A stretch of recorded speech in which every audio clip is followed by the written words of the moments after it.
Hello Animorphs fans, and welcome back to the Animorphs Reviews YouTube channel. We're doing another one of these podcast reviews today, and this one is one I discovered recently, and I actually watched the first episode, and it was fantastic. It is on the channel Torren, my good pals Torren and Dan. They did an excellent 4-part series called Sario Riffs. And it's on YouTube, so remember, link in the description if you like what you see. I do highly recommend it. Nice short videos, 22 minutes, I mean relatively short. And this one is going to be called Multiverse Confirmed plus Chapman's Questionable Hobbies. So it could be quite an interesting one. I'm going to leave a like, and I hope you do too. Last week we looked at the Fandolite Academy. And I really enjoyed that one, and judging by your comments, you did as well. And a few of you went to go check that out, so really good stuff. I'm happy to send some traffic their way. Let's have a look at the comments from this, because there are a couple of, Medipillock, right? You are correct, okay? In that video, I was drunk. But I did something very silly and very irresponsible, and I'm being serious. Because I said, they were talking about teenagers, and so I said, all right, all teenagers drink between the ages of 13 and 19. Being a stupid little prick, because obviously I shouldn't be encouraging anybody of that age to drink. So, silly me. Bad. Okay? So Medipillock said drink 10 fingers. So I'm going to translate that into a full pint. So I'm going to down a pint for that stupid error. And this is the disclaimer here. If you are underage, if I say drink, go grab some orange juice. Or eat an orange. Something healthy, right? No drinking if you're underage. Okay, I'm drinking San Miguel today. Medipillock, you caught me. You caught me acting like a divvy. And I was being a divvy, so... Thank you for calling that out, and I shall drink for it. Let's go.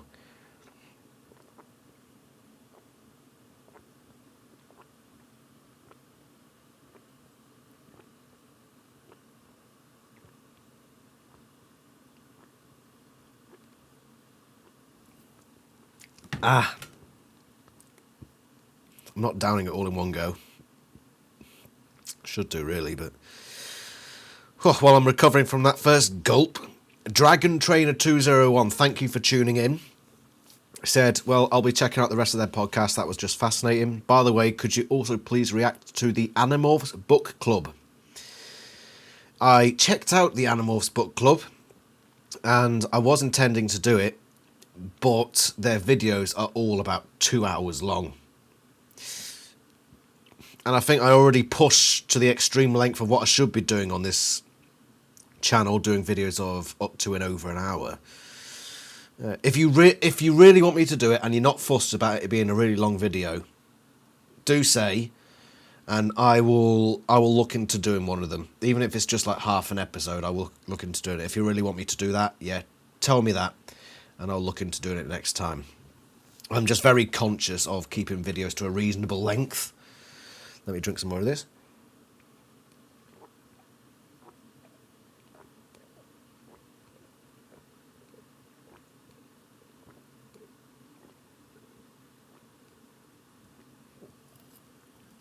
Jesus Christ.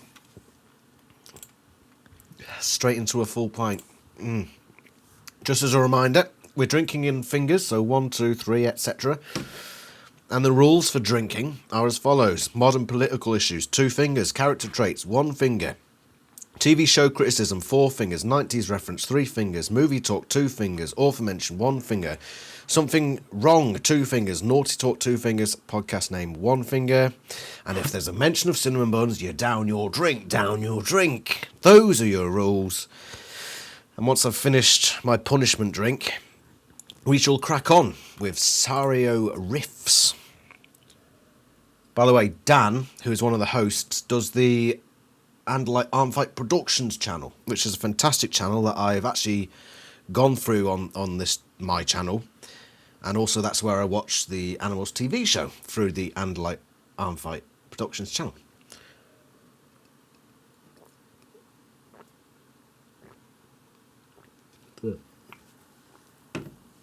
So go check out his channel if you haven't already. It's well worth a gander. I'm just going to refill my drink for the next onslaught. So, let's get into Sario Riffs, shall we? Let's go. I like to think that there were a couple people, you know, the low end of the hierarchy there that were trying to push the books as much as possible, and then the higher ups were just like, oh, we'll take this one idea from it and then move forward. Like, I imagine some of them said, it's like, you got to keep the correct titles, you know, for the names of the episode. You know, there's this you know, great book, you know, called The Underground, and they're like, okay, what should we call that one? It's like, oh yeah, there was a book called The Escape, we'll call it that. By the way, this is all one big TV show reference. Was that a... No, the rule is TV show criticism, so as soon as they criticize it... Yeah, in order of the production dates here, we have Season 1, Episode 3, The Underground, which is the last third of Book 1. Season 1, Episode 7, The Escape, which is the Oatmeal plotline. And then Season 1, Episode 13, and I love this dearly. Okay. Megamorphs 1, The Andalite's Gift, is only focused on Rachel's plot where she gets amnesia, and this one's almost called... certainly the weakest subplot of the book. yeah, definitely. This one's called The Forgotten, which is the that terrible Jake book in the Amazon. Right. It wasn't terrible. Shut up. No, behave yourself. I'm not going to call it something wrong because it's obviously an opinion, but I believe this all adds up to some level of TV show criticism, which is 4 fingers. Woo! Right. What was it? Dragon Trainer 201. If you are of age, you drink an extra finger. You drink 5. The rest of us drink 4. Drink. That I loved so much as a kid. I loved that one as a kid too. It didn't hit me, you know, in this recent reread of it. But boy, I don't know why I liked that as a kid.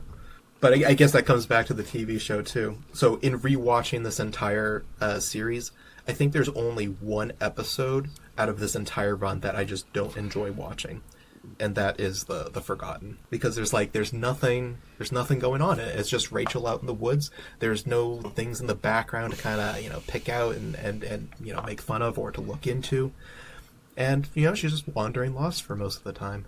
Ugh. Okay, so you know what? I'm actually glad you brought that up because that's a good example. So in my head, if you've got a TV show, Right, I didn't realise that the episode would be focusing on the TV series. And I can't keep drinking 4 fingers. Oh, I'm already feeling destroyed. Instead of 4 fingers from now on, TV show criticism counts for 1 finger. where the crew sees the writing on the wall, it's not going to last long, it's going to get canceled. You know, maybe you take pride in your work, you're trying to do the best job you can, but realistically, you're going to make sure the actors can get out something resembling the line on the page and you point and shoot, right? So you'd expect a TV show that's short-lived, that's falling apart like that, to not have a lot of extraneous detail or not show a lot of careful planning. And the Forgotten episode is an example of that. Most of these TV show criticism. We're now down to 1 finger for these, so drink. episodes are not that. There is so much in the background. You know what? Oh yeah. Let's just go to it right now, man. There's not going to be a better point. Chapman's a ball fondler. What? That's naughty talk. Oh my god, I'm going to get so drunk today. And this San Miguel, yeah, I usually like it, but today it just tastes really bitter. Oh, I'm not having fun. The content's good, but I'm not having fun. By the way, these two guys, Torren, and Dan, are both on the Discord, and top blokes. I really get along well with them. If you're not on the Animorphs Discord, why aren't you? There should be a working link in the description of this video. I should really check that it's still working, but if not, if you go on Disboard, which is the big navigation site for Discord channels, go on Disboard, Disboard. You can find it on there. Come join the fun. We've got 494 members. We're looking to approach 500 anytime soon. And thank you for those who are subscribing to this channel, by the way. We've just reached 574, which I think is excellent, considering how small Animorphs is. I'm really happy with how this channel's going. I'm really enjoying doing it. Naughty Talk is 2 fingers. Oh, I'm really not feeling good. I'm already feeling like shit. By the way, I'm actually like trying to get fit again at the moment. Trying to get back to my Navy fitness. It's going well so far. I've mentioned this before, but I watch a channel called Bully Juice. And I do all my workouts at home for free. I don't need to go to the gym. I don't even need equipment. I get in front of the computer, stick some Bully Juice on, and do anywhere between 10 and 16 minutes of workout a day. And I'm getting the gains, man. It's looking good. Fiance likes it, I'll tell you that. Yeah, get fit. It's easier than you think, and you've got no excuses. Like Naughty Talk. Yeah, but the problem is I'm drinking, so like I've got 1 full drinking day a week, which isn't helping. That's why I brought it up. It's not good for your drinking. But you know what? You come to this video for a reason. You know, so I'm going to supply 2 fingers for Naughty Talk. Drink. Yes. Oh gosh. I had a loud, sustained, and undignified, visceral response on the Discord when you posted that picture during a voice chat. That's from the Not My Problem episode, which I'd never seen. Talk to the scene, Dad. Oh gosh, it's a work of art, and this is something I totally skimmed by because, like I said before, this is one of my favorite episodes, and I can watch it unironically and just enjoy the heck out of it. And then one time, for context for everyone else, we're having a book discussion group where we're talking about Megamorphs 4, which we had mixed feelings about, but generally liked, and I was going on and on about how much I love this episode, and I'm just, skimming through the episode, putting the slider back and forth, looking for random scenes that I like, and then I just accidentally pause on this one part, and as I'm talking to you guys, and then I just kept staring at it, and it was like this shining light in a hallway, with Nesbit and Rachel. Or that soundbite is getting edited into the somewhere, just so you know. Yes. Oh gosh, it is the most beautiful thing I have seen in this show since the Andalite Lasso, which is a scene, but I think this just takes it to a different level. Well, I'm gonna bring up. Why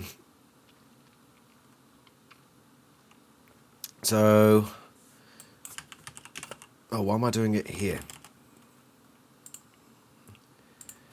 Andalite Fight Productions. I think he did a video where it was just... Yeah, there it is. Andalite Fight Productions. He did a video that was just that scene repeated over and over. And it was both amazingly cringe, but also amazingly genius. The best way to torture an Animorphs fan. Just this scene... No! I'll help you! No! Device, there are too many! Fly away! Stay too fast.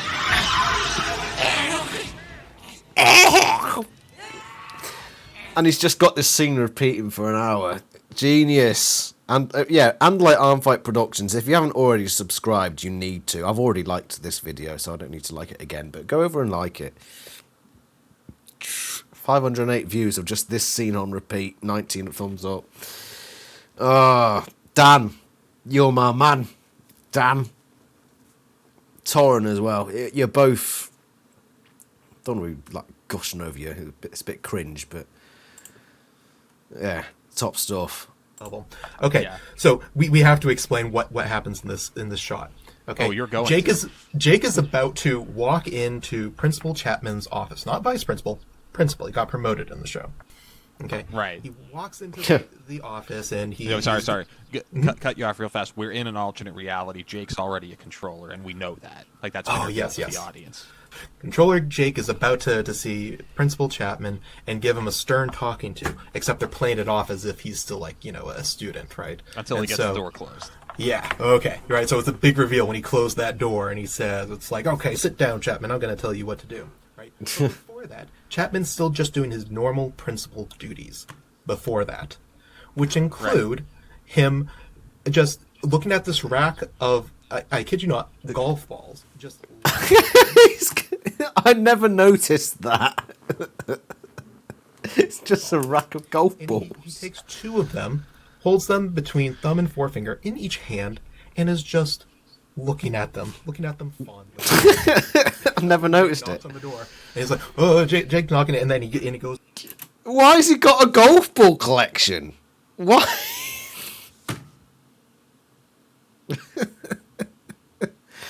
Right, Dan and Torrin, right? I'm hoping that you're watching this right now, seeing me react to you talking about this, right? You two, right now, you drink 2 fingers each. Well, a finger for each ball. If you don't have a drink in front of you, find something to drink and fucking drink it. That's an order. Drink! He puts the two golf balls back on the rack and then invites him to sit down in his office. And the Chapman actor's reaction is almost like a "you didn't see that" kind of thing, right? Yeah. This is why it blows my mind. So when you're staging a show, I believe they call this business. You don't want an actor just sitting there, so you give them some business to attend to. So you're a principal. So you could be shuffling papers, you could be, straightening a picture frame on a wall or some books. So this doesn't happen accidentally. Someone in the props department or whatever gets some golf balls and wheels them in, and they either gave the actor explicit direction to do this, or he figured it out through a few takes, like, I'm going to be sitting there playing with balls when this character comes in. This is the beauty of this show. Potential business. That had to happen intentional. The Vissa One reference as a boat. Well, I think that's a stretch. That shot to exist. Why did they do that? But it goes. I love the production quality on these videos. It's something that I need to do more myself, because most of the time I'm just talking at the camera. But I'm doing 3 videos a week, sometimes 4. So and I work full time, and I've got other projects going on, so I don't have time to sit down and like properly do like full. Because I can. My job is media, so I can go ahead and do fancy graphics and woof, woof. And I probably will. I'm thinking about designing, because I'm going to be doing Animorphs theory videos. It will be called Ani Theory. And I'm going to put together some fancy graphics for it, hopefully. Because I use Adobe Creative Suite, and I've been looking into it and how to do it. But yeah, my job is to make things like graphics and advertisements and fancy videos for like funders and all that sort of stuff. So I do a lot of that sort of stuff. But when it comes to these videos, I like to just switch the camera on and talk at you. I'm thinking about doing an Instagram, by the way, called Animorphs Thoughts, where if I have an Animorphs thought, I'll just say it. Like 10-second video. Does anybody else think that Cassie might be an extension of the Ellimist? I've just read the Ellimist Chronicles before you ask. What would you think of that? Have you got an Instagram? Would you sign up to that? Just me saying like random Animorphs thoughts throughout the day? Tell me if you would, because I'd be interested. And if I get enough response, I'll do it. Why did they do it, Dan? They had to make sure that both of them were in the shot at the same time, right? So you need to see Jake knock on the door, and you need to see Chapman in frame, so you knew exactly which office he was in. Because they couldn't have just put his name on the door. That would have been too hard. Also, he can't stick his head in and go Principal Chapman, and it cuts to a reverse shot, and he's at his desk. That would be confusing, right? Nope. This was much faster. Apparently, yes. Yeah.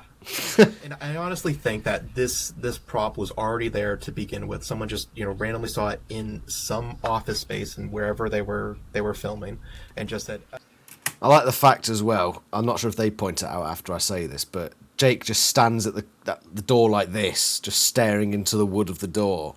for a good couple of seconds. Just... There. And I honestly think it was an actor's choice. I don't know the name of him, but the Chapman actor was just like, well, I got to be doing something. Yeah, I'll just look at the balls. It occurs to me I didn't know his name either. Richard Sally. Mm-hmm. I do like this guy. Richard what?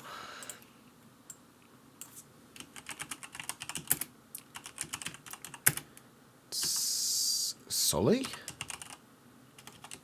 Is it Richard Sully?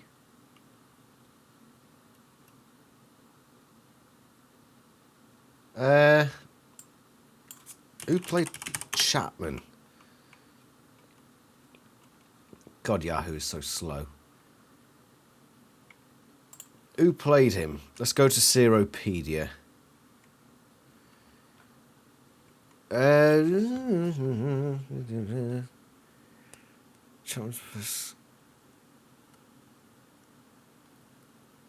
Chapman TV series. Who played Chapman? Who played you, Chapman?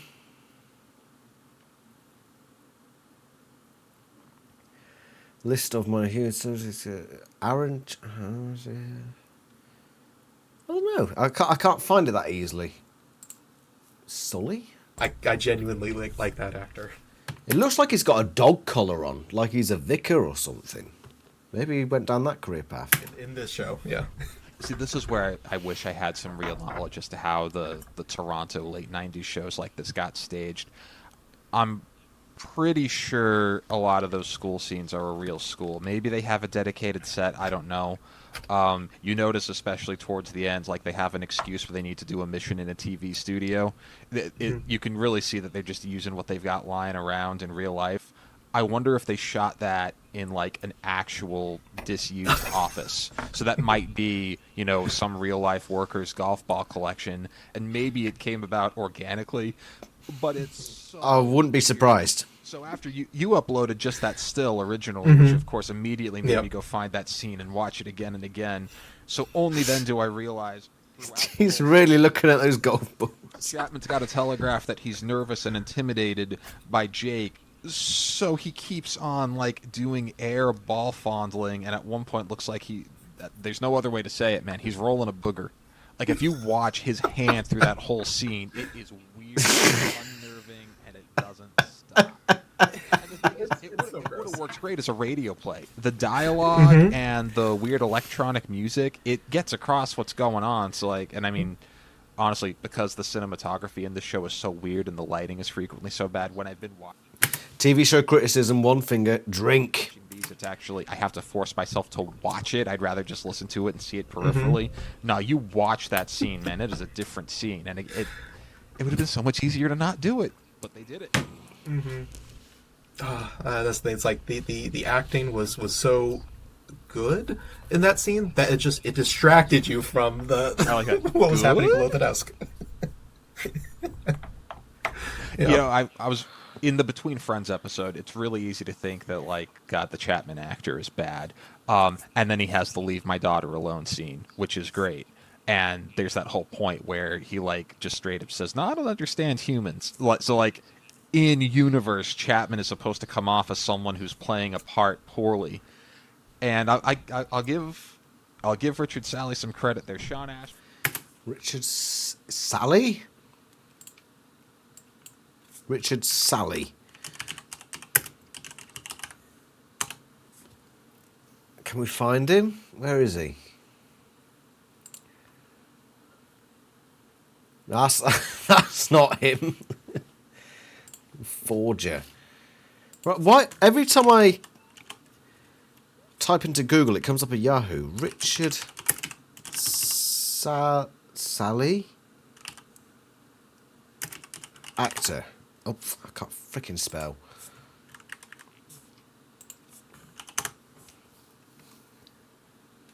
Can we find him? Well, he's not black. I'm spelling the name wrong. Richard... I can't spell. I'm too drunk. Where is he? Where are you, Richard? Where are you? Animorphs TV show actors. All, come on. I don't want to be wasting too much time doing this. Hold on. Here we go.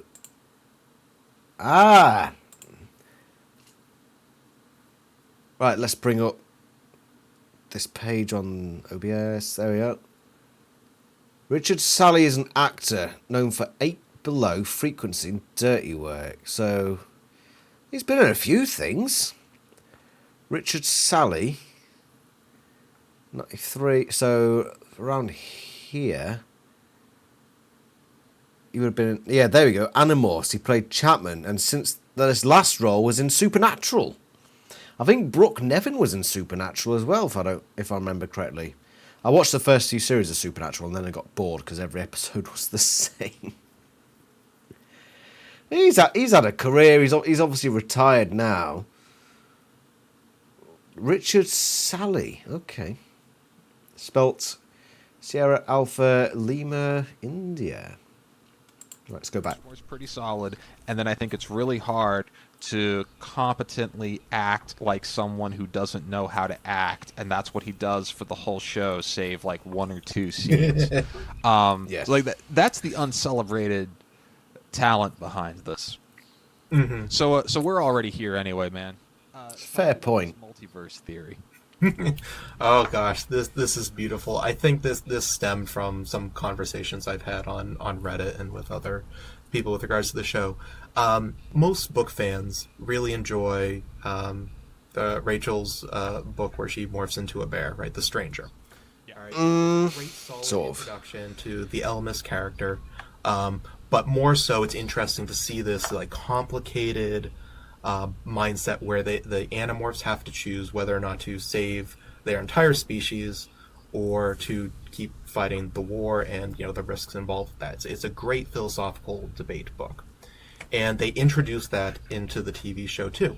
And they legitimately have that same conversation, even though their decisions ended up being different, kind of like the throughput of what the Elmas was doing is the same. And so both the book and the TV show this happening. But obviously, it's very different, right? So in the TV show, they have met Axe by this point. However, he's captured and in the back of a truck, all tied up, because he got lassoed, Yep. of course. And Yeah. Best scene in the series. It's beautiful. Well, I don't know. Sexy Angelite might be better than lassoed Angelite. What? I remember this scene. Where did I point this out before? Look at that tail. It's crap. Just everything about the costume is gopping. And because everything about the costume is gopping, who's going to drink? Night Indigo, are you of age? Eliano. Romeo Alpha. You've been commenting a lot recently, so you can drink 3 fingers, can't you?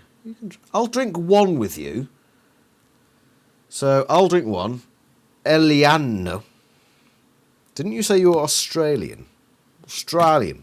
Who's Australian? Somebody said they were Australian. Who was it? Who would have been on one of the unexpected comments? No, it was Eva 9000 who was from Australia. I do apologise. It's because both your names start with an E. That's why I got confused. Right, Eva 9000, if you're watching this, drink 3 cans of Foster's. Eliano Romeo Alpha. You drink 3 fingers, I'll drink 1. Okay, good deal. By the way, my coaster, which keeps sticking to the bottom of my glass, is a football club, Colwyn Bay. I watched The Great Escape 2013, I think. I got a signature on my Colwyn Bay shirt by Frank Sinclair. Yeah, I'm cool. I'm fucking cool. Don't say anything else. If you disagree with that, then you're automatically uncool. Yeah. Right, drink. We'll talk about that. Oh, Well, actually, yeah. So, but this is in the same scene. Sexy. So, Andalite Lasso, Sexy Andalite, and then the alternate timeline. Those all happen in a row. It's beautiful, right? Because the tied up Sexy Andalite is actually. By the way, that's naughty talk, isn't it? So 2 fingers. Oterlu, you're not drinking. Instead, you're doing 2-minute plank. You know what a plank is, right? You know what a plank is. I'm tempted to show you, but I don't really want to move the camera. But yeah, plank it on the ground, 2 minutes. The rest of us, 2 fingers, drink. Visser 3. There's got to Right, be an image for this because any, the 3 listeners left are going to be like, what the hell is this? Yes, there's a sexy Andalite in the show that your teenage mind Torrentials request that disc will... might have forgotten as a self-defense mechanism. I didn't believe it till you posted it. Yeah, no, it absolutely looks like something that like some sort of fan created on a whim, but no. It's... By the way, I think Torrential has their own... I mean, I know I've got my Animorphs Discord, but I think they've got their own as well.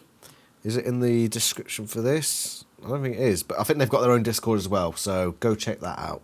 It's in the show, and it's there for just a few...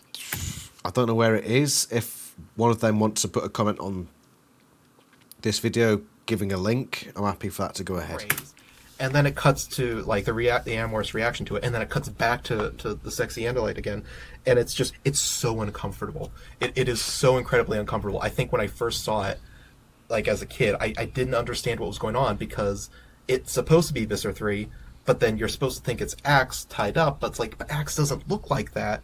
So, what is that thing? Doesn't he? And I just kind of blanked it out entirely just so I could focus on the intensity that was this alternate timeline thing. So I love this alternate timeline. So anyways, Axe is not with the other 5 Animorphs, right? The Elemist shows them this alternate future where they have to decide whether or not to allow this to happen or to keep fighting. And when they go to the future, they see, okay, Rachel's taken over as a controller, and Tobias was eaten with some barbecue sauce. Very much like the books. Yes. And it's a great line reading too. The Visser 3 actor, Eugene Lipinski. Mm-hmm. Yeah. Oh gosh. The way he says, I ate him with barbecue sauce. Oh, he loves it. You can tell this actor is loving what he's doing. I love the way he emphasizes barbecue sauce in a very manner that no one would ever say it. Barbecue sauce. Oh gosh, I'm gonna start saying that now. No one will know what I'm doing. Oh. But no, it's beautiful. So, so Visser 3 and Controller Rachel don't make any comment about the number of Animorphs there, right? There's 5 Animorphs there, and everything kind of seems normal from their perspective because Rachel had already seen this older Rachel had already seen this in her past. Right. Right. But then in the book series, right, they go to this future, they see future Rachel, who's like, I am so surprised to see that Andalite there. I don't know who the heck Axe is. What the heck is going on? Right? And that's because in that older Rachel's past, she had a memory of only 5 of them appearing. So I think this older Rachel from the book series alternate timeline is actually the TV show Rachel. Well, wait, what? What? I'm sort of lost. Let's carry on.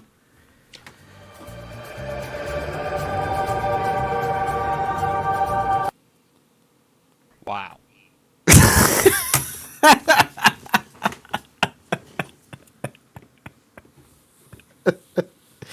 I love the editing. Oh yeah. So This is super exciting. Most of the Of course, it's bollocks. Why? No, it's not true. But I enjoy the humor of it. I really. I actually know your talking points in broad strokes. You've never covered this one for me, so I've got to pick up the pieces of my hemispheres. Yeah, I think this is all connected. It's part of this animal. Okay. universe.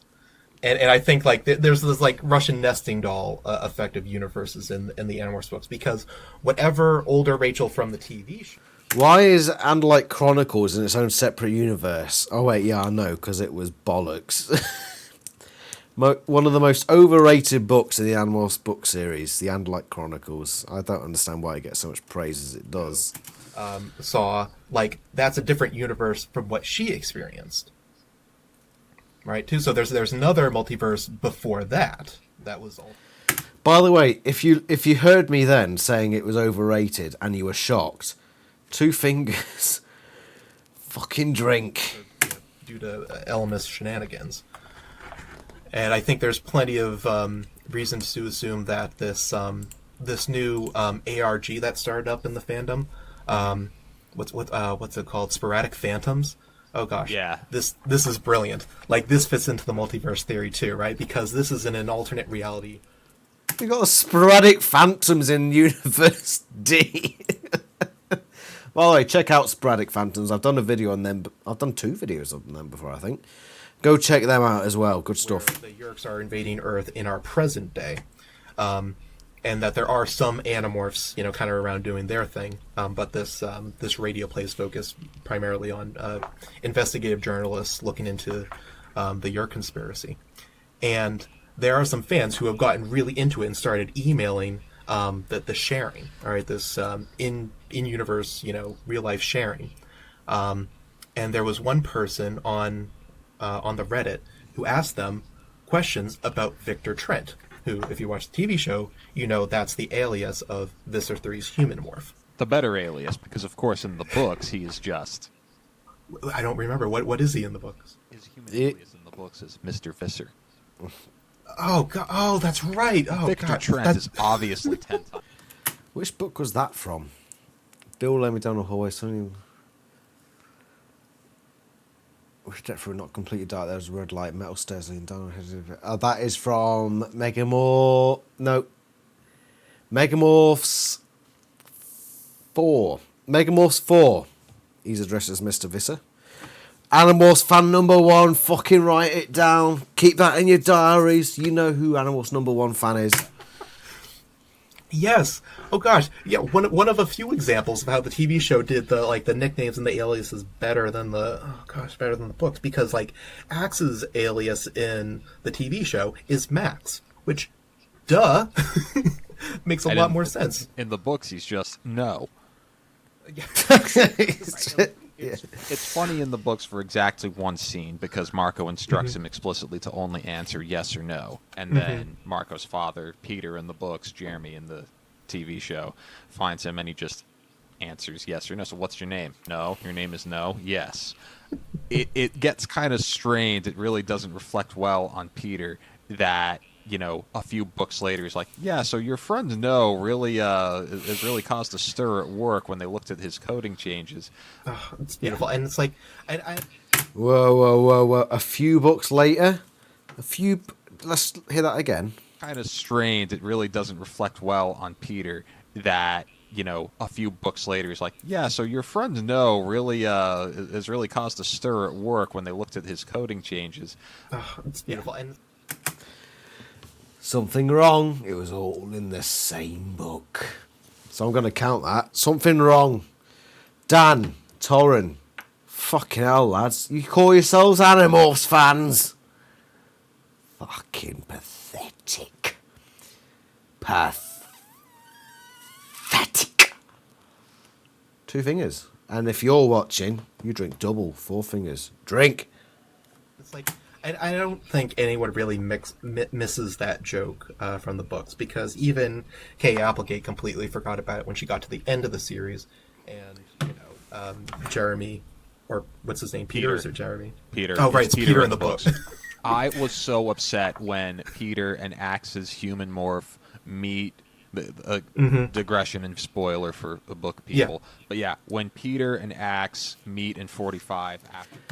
Oh, by the way, that was an author mention. 1 finger. Basically, that's the end of my drink. Mentions author. 1 finger drink.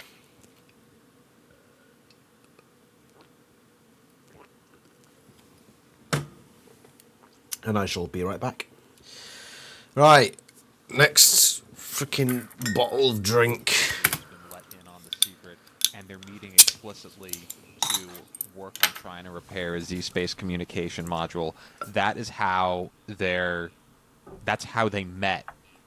So it's so perfectly teed up, and like the one missing line is like, "My son's friends know," and like they should have that realization. See, I haven't reached that book in my reread yet, so this is sort of a spoiler for me. Come full circle, and the ghostwriter was just apparently not aware, and it obviously wasn't in KA's notes. They'd forgotten how beautiful they set this up. Absolutely. Like, I was thinking, if the TV Shock show him. would Shock continue him. its run and got to that final arc in the series, I think they would have had a scene where Jeremy was like, "Oh yeah, Max, I remember you. You liked my chili." Like, It sounded like you said Jarahami then. But anyway, that mentioning ghostwriters, technically an author mention. One finger, drink. he would have remembered. That brings me to one of my talking points I've just got to. Yeah, I was here. Yeah, this is a scene actually where I think it all works. The acting decisions, the little whimsical music, it's actually all appropriate for once. So in the books, Axe, using his Jake morph, shows up unexpectedly for dinner at Cassie's. Cassie's father has made chili, and it goes from there. In the TV show, they didn't cast a father for Cassie. You see her mother. Justice for Walter. He was one of the better parent figures in the books, and he wasn't in the show. He wasn't there. Fuck that. We need Walter. In one scene and never see her again. But they did have Marco's father, and in the book The Alien, Axe and Marco get some good interaction. So they just move it all over. Nope, it's Marco's dad who made the chili. That scene actually worked so well that I was surprised when we did the reread of the books over this last year, and I got to it and realized that that's not how it actually happened. He shows up at Cassie's, and it was kind of a trip because that had actually wormed its way into my memory, thinking that the chili scene, because I remembered the chili scene and I remembered the whole habanero chili's the hottest substance known to man. I really thought that happened at Marco's house and not at Cassie's in the books, and it didn't. That scene just works.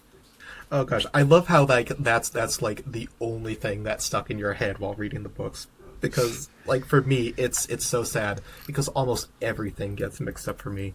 Like, I see these actors as the characters in the books when I'm reading. Am I the same? So half. I think faces remain the same as they are in the TV series, but hairstyles change to how they look on the book covers. So Jake's got that sort of 90s freaking sort of medium length hair. Cassie looks, her face is like that of, now how do I see Cassie? I see Cassie more like she is in the books. Rachel I see very much as she is on the TV show. Tobias is, well, hardly ever see him because he's a hawk. Whatever. I'll go ahead and I'll ruin one more. Marco I see as he is on the books, like specifically. Thing where the TV show Sorry, Boris. planted the books, and it actually messes with one of my own joke fan theories. So I have real fan theories and joke fan theories. The joke fan theory that I'm most proud of is that Andalites can't land. All through the series, if an Andalite takes off, with one exception, and even the exception is notable, if an Andalite takes off, they will crash. Reading chapter 1, they can see that, like, Elfangor's ship has been battle damaged, but he actually does land in the construction site. I remembered him crashing. In the show, he crashes. Which, if you think about it, it makes a lot more sense. But no, I said chapter 1. It's actually not in the invasion. It's like chapter 3 or 4. But it's close to the beginning. In the invasion, go find the scene where Elfangor actually arrives on Earth. It's a battle-damaged craft, but it does land. It's not going to take off again, but he does not crash land, unlike in the TV show, which just makes so much more sense. Gosh, I didn't even pick that up. Yeah. It's how did the Oh, it doesn't make sense. I think either makes sense. I think it lands in the graphic novel. Yeah? That brings me to another interesting question. again, where they clearly paid attention to book details and then threw them away in other places, and I don't know why. It would have been easier to just all do one or the other. We've already made it clear. They read the Andalite Chronicles, or someone on the creative team read at least a bit of the Andalite Chronicles, and that has a sketch of an Andalite ship on the cover. The ship that you see for 2 seconds in late 90s CGI in the show doesn't look anything like that. That doesn't really surprise me. But they did the Blade ship. And by the way, none of the Animorphs covers or anything have an official drawing of a Blade ship. So someone knew it was called a Blade ship, had a rough description, and made a vaguely acceptable CGI model of that. They had an actual official sketch of an Andalite fighter. They ignored that and made something else. Why? I don't understand. Like, this makes sense, right? If they didn't have the model from the books, they would make their own. And if you're making your own for this thing, just make them for everything else. I'm intrigued. Really feel like there's a lot of people that were very dedicated on that crew, and they only had a limited say, right? So they did their work, they did their part, and then everyone else just kind of they were just looking for a paycheck. It was one big college group project. Oh, that's absolutely. On the one hand, that's sad, but on the other hand, that's so identifiable that I kind of find it endearing. Oh gosh, I would do anything to go back in time and just work on this crew, just to see that all play out. Ugh. That was it's a 4-parter. That last bit sort of intrigued me, but I'm also sort of slightly drunk, so I'm just sort of like, ugh. That was Sario Riffs is awesome, right? So it's a 4-parter thing. I'm not going to jump into part 3. Do I jump into part? That's my fiance. That's 2 fingers for me. Well, for everyone. We all drink 2 fingers. Drink.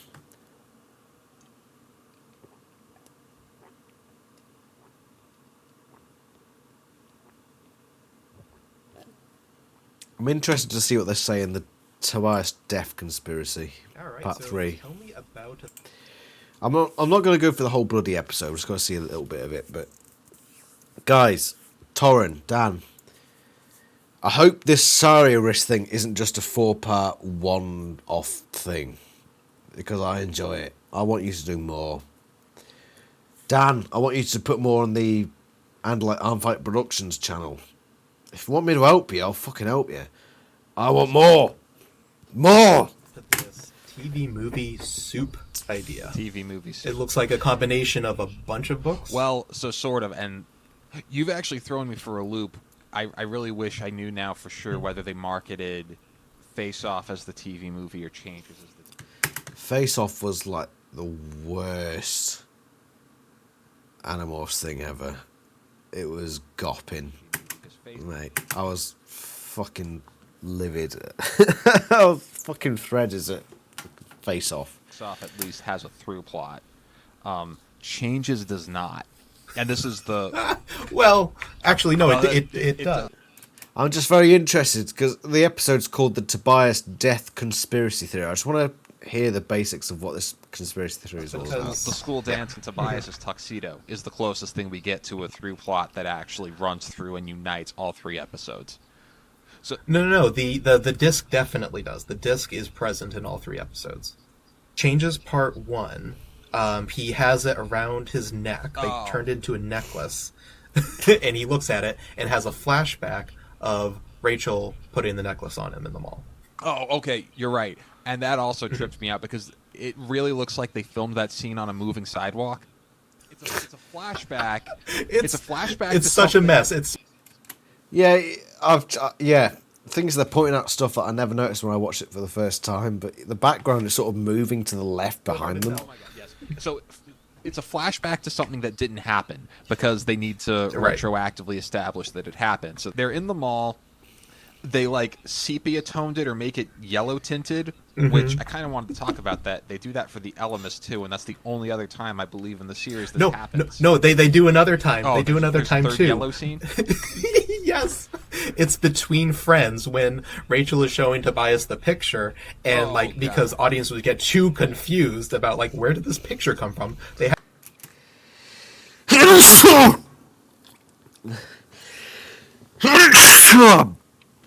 Bloody hell, where'd that come from?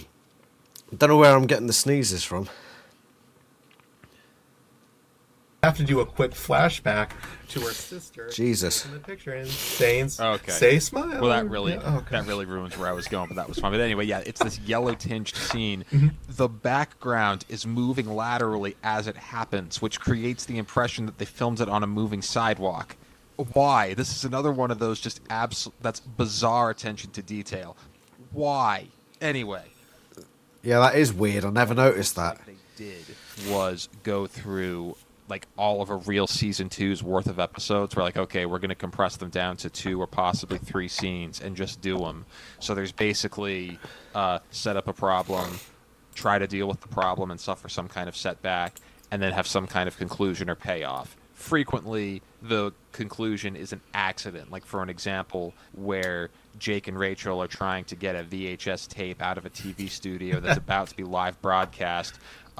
They can't pull plugs, apparently. They don't have a morph. They don't have anything that could somehow render this equipment inoperable. But it's okay because there's a citywide power outage because of a spaceship that Axe built by hand. And so the payoff to Axe's storyline accidentally causes the payoff to the TV studio storyline. Yeah, well, I love the fact that a power outage is what allows the eject mechanism to work. I love it.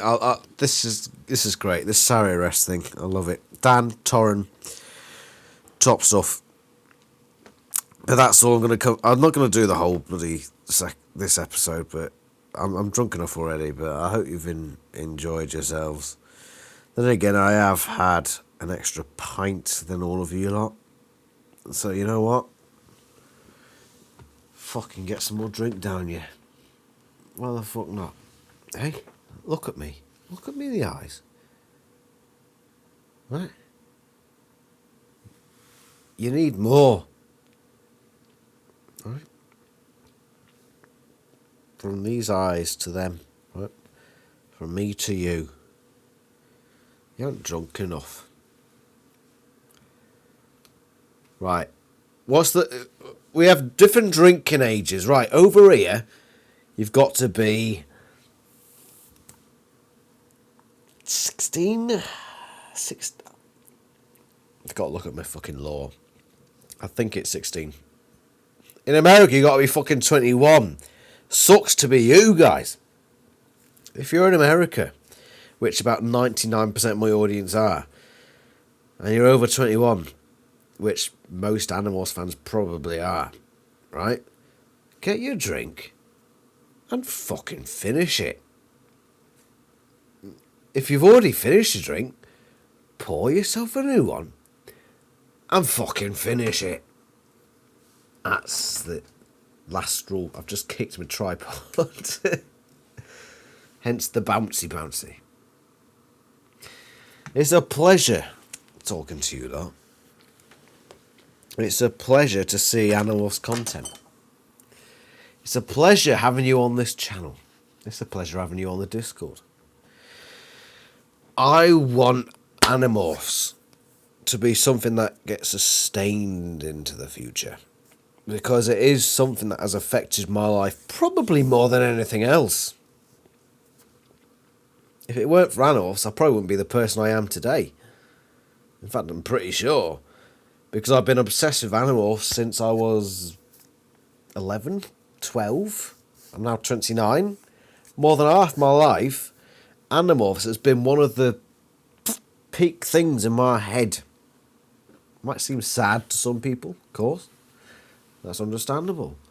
But most people are influenced by fiction of some sort. Media. All that sort of stuff. Animorphs is no different. And having gone through most of my reread of the Animorphs series, there is a lot of mature stuff in there and some really valuable life lessons. And they've stuck with me throughout the years. I goddamn love this series. It is my passion, my pride and my joy. I've been writing fan fiction since 2009. So 12 years I've been writing Animorphs fan fiction. I've been doing this channel for a few years now. I had like a year's break. And before that I was on all like the forums and everything like that. So I've been around Animorphs for God knows how long. I'm one of the mainstays, and I will be. I'll still be here doing videos. I will find stuff to do content on. I've got ideas, right? I've got ideas. And I've got the media skills to make ideas. So Animorphs will not end for me.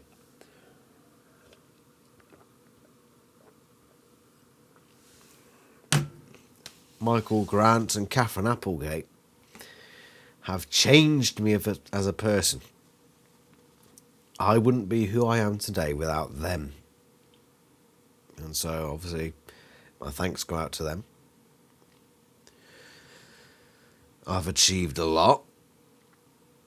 And Animorphs is all part of that.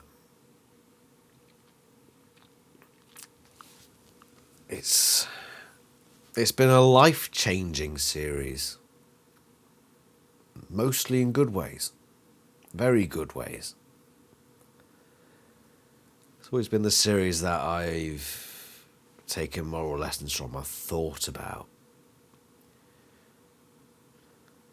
And when I examine my own principles and I do some self-reflection,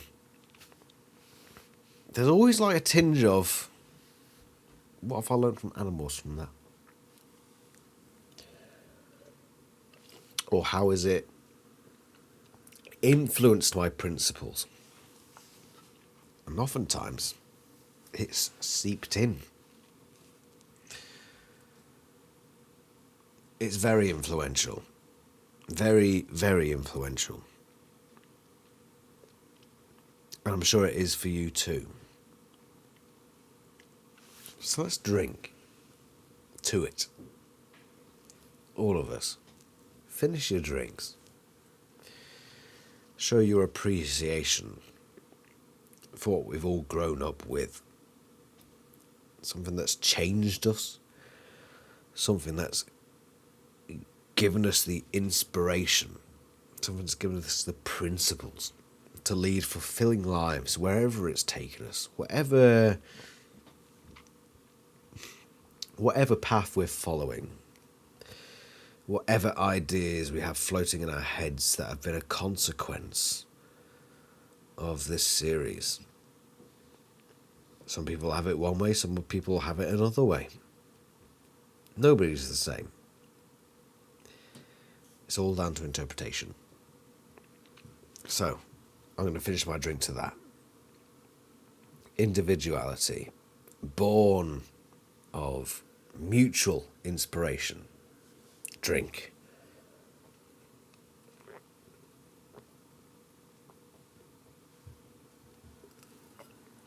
I hope you've enjoyed this episode. Next week, join in for more.